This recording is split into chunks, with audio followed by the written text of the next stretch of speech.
Assalamualaikum warahmatullahi wabarakatuh. Perkenalkan, nama saya Suryani dengan NIM 202421010006. Di kesempatan yang singkat ini saya akan mempresentasikan kesimpulan dari materi-materi yang teman-teman dan saya telah presentasikan di beberapa pertemuan minggu kemarin. Dan adapun materi yang akan saya simpulkan pada presentasi ini yaitu kesimpulan dari pengertian inovasi atau bentuk-bentuk inovasi, inovasi pelayanan publik, perilaku organisasi terhadap inovasi, pemasaran inovasi sektor publik, inovasi kebijakan dan pelayanan publik, siklus inovasi, sektor bisnis atau sektor publik, model inovasi publik, inovasi pelayanan publik melalui e-government, inovasi publik melalui aplikasi potensi investasi, dan yang terakhir model investasi pelayanan publik di bidang peningkatan investasi. Jadi itu ada beberapa poin yang saya akan jelaskan kesimpulannya di video yang singkat ini. Jadi yang akan saya bahas di sini adalah yang pertama, inovasi dan bentuk-bentuk inovasi pelayanan publik. Di sini inovasi pelayanan publik adalah kunci untuk meningkatkan kualitas layanan dan memenuhi kebutuhan masyarakat dengan memanfaatkan teknologi, meningkatkan partisipasi masyarakat dan meningkatkan transparansi inovasi pelayanan publik dan dapat memberikan manfaat bagi masyarakat dan pemerintah. Oleh karena itu, pemerintah dan lembaga perlu berinovasi dan mengembangkan strategi untuk meningkatkan kualitas layanan dan memenuhi kebutuhan masyarakat yang semakin kompleks dan dinamis. Jadi di sini adapun bentuk-bentuk dari inovasi pelayanan publik ini untuk meningkatkan kualitas layanan. Jadi di sini perlu digarisbawahi bahwa pemerintah sangat mengambil kepentingan besar untuk memperbarui atau melakukan inovasi terhadap kualitas layanan agar masyarakat baik pihak pemerintah juga merasakan dampak dari inovasi tersebut. Jadi harus ada inovasi dari pelayanan publik. Terus yang kedua, ada unsur-unsur inovasi pelayanan publik. Ini adalah materi yang kemarin saya paparkan atau yang saya telah presentasikan sama teman-teman. Nah, inovasi pelayanan publik merupakan strategi penting dalam mewujudkan pemerintahan yang efektif, efisien, dan responsif terhadap kebutuhan masyarakat. Jadi ini unsur-unsur inovasi publik adalah strategi yang paling penting di dalam inovasi pelayanan publik. Unsur-unsur utama dalam inovasi publik yaitu yang pertama adalah kreativitas, yang kedua nilai tambah, kebermanfaatan, keberlanjutan, replikasi, partisipasi, teknologi, serta akuntabilitas. Semua unsur tersebut harus saling mendukung agar inovasi dapat berjalan dengan baik. Jadi unsur-unsur inovasi publik ini penting sekali di dalam inovasi pelayanan publik untuk meningkatkan kreativitas atau nilai tambah. Terus yang ketiga perilaku organisasi terhadap inovasi. Perilaku organisasi adalah faktor penting dalam menciptakan iklim inovatif di perusahaan. Inovasi merupakan proses penerapan ide-ide faktor yang memberi nilai tambah. Faktor budaya, kepemimpinan, struktur organisasi, teknologi, dan motivasi karyawan sangat mempengaruhi inovasi. Organisasi yang sukses dalam inovasi adalah organisasi yang mendorong kreativitas. Jadi ini hampir sama dengan unsur-unsur inovasi pelayanan publik tadi, yaitu yang mengutamakan kreativitas. Terus yang keempat ada pemasaran di sektor publik. Berdasarkan presentasi kita pada minggu lalu, berdasarkan telah diuraikan pada makalah tersebut bahwasanya pemasaran inovasi di sektor publik merupakan kebutuhan yang sangat penting dalam rangka meningkatkan kualitas pelayanan publik dan membangun kepercayaan masyarakat terhadap pemerintah. Jadi disinilah dibahas bagaimana bagaimana pemerintah melakukan inovasi agar kualitas pelayanan publik ini meningkat sehingga ada kepercayaan masyarakat terhadap pihak pemerintah tersebut.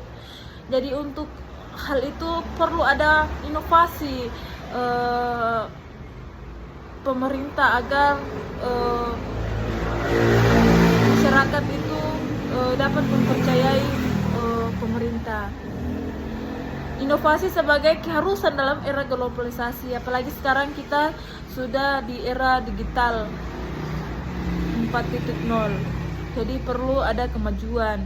Jadi sekarang serba digital. Jadi bagaimana pihak pemerintah untuk mensejahterakan masyarakat agar tidak perlu terlalu jauh untuk ke desa atau ke tempat pengurusan. Kayak misalnya kemarin pengurusan kayak misalnya kita mau dilayani BPJS. Sekarang kita tidak terlalu ribet dalam pelayanan karena kita biasa mendaftarkan lewat online saja. Terus yang kelima, inovasi kebijakan pelayanan publik. Inovasi kebijakan dan pelayanan publik merupakan faktor strategis dalam memperkuat kapasitas pemerintah untuk memberikan pelayanan masyarakat yang lebih efektif, efisien, dan berorientasi pada kebutuhan masyarakat. Inovasi tidak hanya tentang penerapan teknologi baru, tetapi juga mencakup perubahan paradigma, struktur organisasi, serta pendekatan yang lebih partisipasi dan transparan. Jadi harus transparan ya, di sini ya kita jelaskan bahwasanya kebijakan yang sampai ada sesuatu yang pemerintah terbitkan dan ini tidak pro ke masyarakat. Jadi harus transparan agar masyarakat bisa lebih mengetahui atau lebih nyaman dengan inovasi tersebut. Proses inovasi yang berhasil membutuhkan tahapan sistematis mulai dari identifikasi masalah, pengembangan ide, uji coba hingga evaluasi berkelanjutan. Jadi bagaimana kita mengetahui bahwasanya inovasi yang dilakukan oleh pemerintah ini sudah berhasil, yaitu ada namanya penilaian atau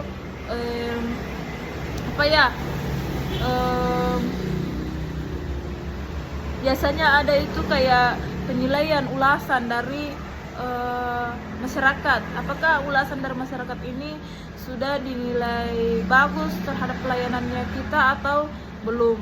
Jadi kualitas itu bisa diketahui dari penilaian masyarakat. Terus siklus yang ke-6 itu ada siklus inovasi sektor bisnis dan atau sektor publik. Di sini kita menyimpulkan bahwa pengelolaan siklus inovasi membutuhkan pendekatan yang holistik, menggabungkan aspek teknologi, organisasi, kebijakan, dan sosial. Baik itu sektor bisnis maupun sektor publik memiliki peran komplementer yang ekosistem inovasi. Oleh karena itu, kerangka kebijakan dan praktek operasional perlu diarahkan untuk memperkuat titik temu antara kedua sektor. Yang keenam, ada model inovasi publik. Model inovasi publik merupakan upaya strategis dalam meningkatkan kualitas pelayanan publik dengan penerapan ide, metode, dan teknologi baru. Inovasi publik mencakup aspek teknologi, proses kebijakan, dan organisasi yang berorientasi pada hasil yang berdampak positif bagi masyarakat. Jadi sekarang model inovasi publik itu sudah bagus, sudah pada menggunakan teknologi. Kayak misalnya salah satu contohnya di Dukcapil. Di Dukcapil lalu kita masih menggunakan sistem apa ya, masih ke sana ya, masih langsung ke tempat. Tapi sekarang kita sudah melalui online, tidak perlu ribet-ribet. Lalu kalau kita mau urus surat pindah, harus mendatangi kantor tersebut langsung. Kayak misalnya saya mau pindah ke Toraja, harus ke Toraja dulu untuk mengurus surat keterangan pindah domisili, baru bisa diterima di sini di Parigi. Jadi itu ribet di tempat saya tinggal dulu waktu tahun 2017. Tapi sekarang teman-teman, Bapak Ibu, sudah gampang sekali. Biasa kita lewat online saja. Jadi kita sudah bisa langsung pindah domisili tanpa ribet, tidak mengeluarkan dana yang besar. Ini sudah merupakan model inovasi publik yang sangat positif dan berguna untuk masyarakat. Jadi terima kasih kepada pihak pemerintah yang telah mengusahakan dan telah melaksanakan inovasi publik ini, yang membuat kami sebagai masyarakat betul-betul mendapatkan dampak yang baik gitu. Terus yang ke-8, inovasi pelayanan publik melalui e-government. Inovasi pelayanan publik melalui e-government merupakan kebutuhan strategis dalam meningkatkan kualitas layanan kepada masyarakat. E-government mampu memberikan manfaat signifikan, efisiensi operasional, aksesibilitas yang lebih luas, transparansi, akuntabilitas, dan partisipasi masyarakat dengan dukungan teknologi informasi yang besar. Jadi di sini teman-teman, untuk berlangsungnya atau bagusnya kualitas pelayanan publik itu butuh bantuan dari masyarakat, butuh dukungan dari masyarakat. Jadi harus saling membantu agar adanya peningkatan dari pelayanan publik. Terus yang ke-9, inovasi pelayanan publik melalui aplikasi investasi. Inovasi publik melalui sistem aplikasi potensi investasi merupakan langkah strategis dalam meningkatkan kualitas pelayanan publik di bidang investasi. Aplikasi ini mampu menjawab kebutuhan akan informasi yang transparan, cepat, dan akurat, serta mendukung terciptanya iklim investasi yang kondusif di daerah. Keberhasilan implementasi aplikasi potensi investasi sangat ditentukan oleh kualitas data, kesiapan sumber daya manusia, dukungan kebijakan, serta komitmen pemerintah daerah. Jadi sekarang sudah kita bisa melakukan investasi melalui beberapa aplikasi yang terpercaya di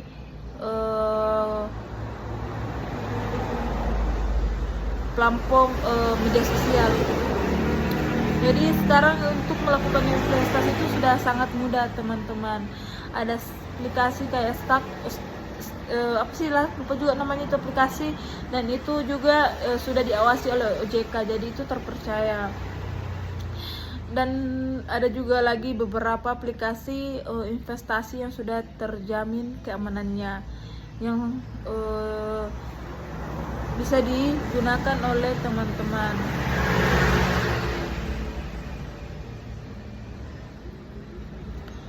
Terus ini adalah yang terakhir, yang ke-10. Dari yang ke-10 ini ada itu model investasi pelayanan publik di bidang peningkatan investasi. Model inovasi pelayanan publik di bidang investasi bertransformasi ke arah integritas, digitalisasi, dan proaktif yang berfokus pada kemudahan berusaha. Keberhasilan investasi ini memerlukan komitmen kualitas yang SDM yang mumpuni serta sarana prasarana yang mendukung. Jadi teman-teman, setelah saya menjelaskan dari semua kesimpulan tadi, di sini kita mengetahui bahwa kualitas atau inovasi itu bisa terjadi. Kualitas pelayanan publik itu bisa terjadi dengan baik apabila kualitas SDM-nya memenuhi, masyarakat yang mendukung, terus prasarana yang mendukung. Seperti biasanya ada penerapan kayak digitalisasi atau internet di suatu desa, atau model-model digital yang akan dilaksanakan di suatu desa itu biasa terhalang karena sarana prasarananya ini tidak mendukung. Kayak misalnya di desa pedalaman, di sana tidak ada listrik, tidak ada tidak ada internet. Jadi untuk melaksanakan inovasi publik di bidang pelayanan serba offline itu susah dan itu tidak akan terrealisasi. Jadi semua dilaksanakan dengan offline. Kayak misalnya kita butuh ini, kita harus ke kantor, itu pun masih menggunakan manual, belum ada pakai sistem teknologi, jadi masih manual. Jadi keberhasilan inovasi publik itu didasarkan oleh setelah saya membaca dan menyimpulkan, ternyata memang kita membutuhkan kualitas SDM yang mumpuni, terus prasarana itu ternyata mendukung sekali dalam peningkatan inovasi pelayanan publik di masyarakat. Jadi itu saja kira-kira kesimpulan saya dari 10 subbab materi yang kemarin sempat teman-teman dan saya presentasikan. Namun di sini saya akan menyimpulkan secara keseluruhan dari yang telah tadi saya paparkan. Jadi secara keseluruhan topik tadi membahas atau menegaskan bahwa inovasi publik bukan hanya soal ide baru, tetapi juga mencakup proses, model, teknologi dan kebijakan yang terintegrasi untuk meningkatkan kualitas pelayanan publik dan mendorong daya saing, khusus dalam bidang peningkatan investasi. Dengan memahami seluruh materi tersebut, mahasiswa diharapkan atau saya sendiri diharapkan mampu menganalisis, merancang dan menerapkan inovasi pelayanan publik secara efektif dan berkelanjutan. Jadi mungkin itu saja materi yang singkat yang dapat saya paparkan teman-teman. Adapun jika ada yang salah, mohon dimaafkan. Saya baru ini banyak belajar juga. Jadi sekian dan terima kasih. Assalamualaikum warahmatullahi wabarakatuh. Mohon maaf terhadap suara-suara yang bising karena hari ini saya mengerjakan tugas ini di luar dari rumah karena ada urusan yang urgen, namun tugas juga ini lagi urgen. Sekian dan terima kasih. Wassalamualaikum warahmatullahi wabarakatuh.